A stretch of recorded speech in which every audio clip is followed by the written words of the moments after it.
Commander Alex stood at the viewport of the diplomatic vessel Harmony watching the massive alien fleet surrounding Earth.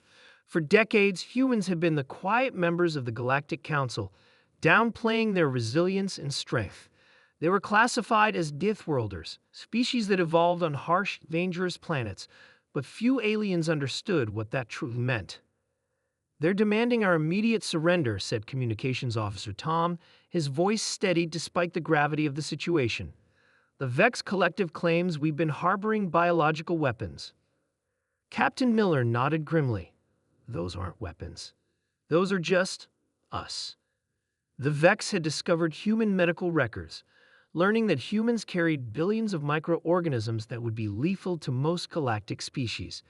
They didn't understand that humans had evolved alongside these microbes, developing immune systems that made such coexistence possible. "They're giving us 6 hours before they open fire," Tom added. Miller's expression hardened. "That it's time.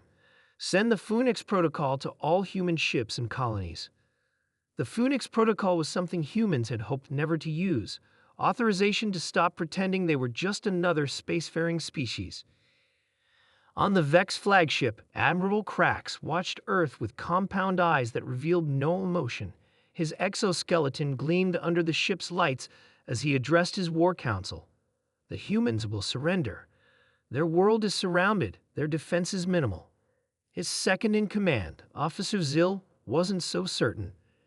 "Admiral, our intelligence suggests humans have been understating their capabilities." "Nonsense," Krax chittered. "They're soft-bodied creatures who tire easily. Their endurance tests are pathetic compared to ours." Zill hesitated. "Sir, there are reports that they intentionally perform poorly in council fitness evaluations." Krax dismissed the concern with a wave of his clawed appendage. "Prepare the invasion force." Back on Earth, the dormant human fleet awakened. Ships that had appeared to be simple transport vessels shed their disguising outer hulls, revealing weapon systems and armor plating that had been hidden since humans joined the Council. In orbit above Mars, Lieutenant Emma watched as her squad prepared for combat. Humans had always worn environmental suits in Council space, ostensibly for comfort. Now they removed the bulky outer layers, revealing the lean, muscular bodies beneath.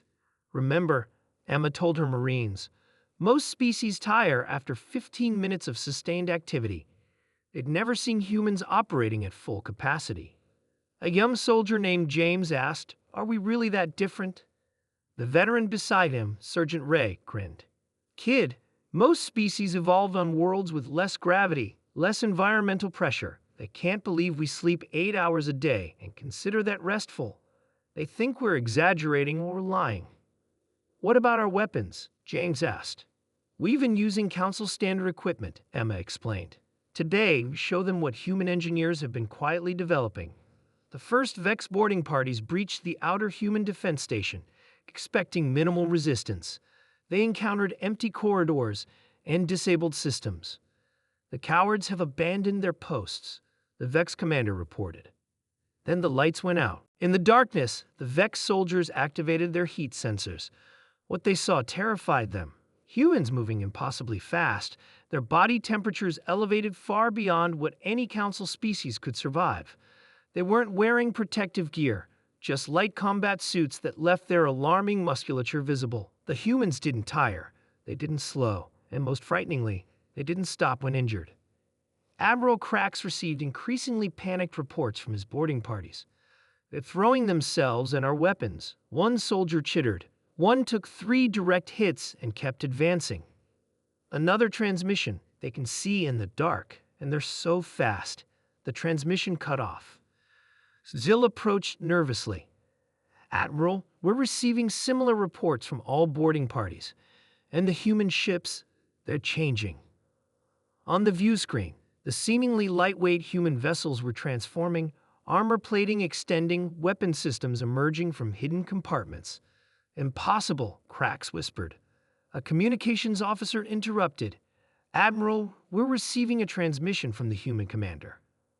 Captain Miller's face appeared on screen.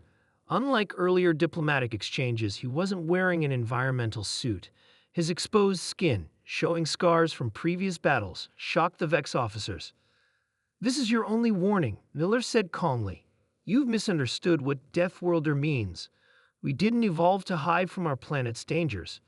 We evolved to overcome them." The battle lasted less than an hour. Human ships moved with surprising acceleration, their crews functioning at peak efficiency despite G-forces that would have incapacitated other species. Human boarding parties demonstrated strength that seemed impossible for their size, and when wounded, they kept fighting.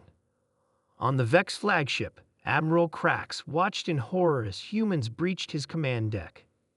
Captain Miller entered, bleeding from a wound in his shoulder that should have been debilitating. "How?" Krax demanded. "Your species showed none of these capabilities." Miller approached, his movements controlled yet powerful. "We wanted peaceful integration into the galactic community. We downplayed our natural abilities because they frightened the first contact team. We wore environmental suits to shield you from our microbiome. We performed at reduced capacity in council fitness tests." "But why reveal yourselves now?" Zil asked. "Because you threatened our home," Miller answered simply, "and Deathworlders protect what's theirs." 3 days later, the Galactic Council convened an emergency session. The human representatives arrived without their usual environmental suits, standing tall in Earth's standard gravity that made other species struggle. Ambassador Lee addressed the stunned council. "We regret the necessity of our actions, but we will no longer hide our nature. Humans are Deathworlders. We come from a planet that tried to kill us every day of our evolution, and it made us strong."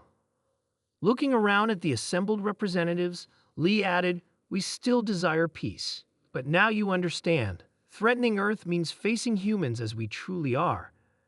The council chambers were silent as the implications became clear.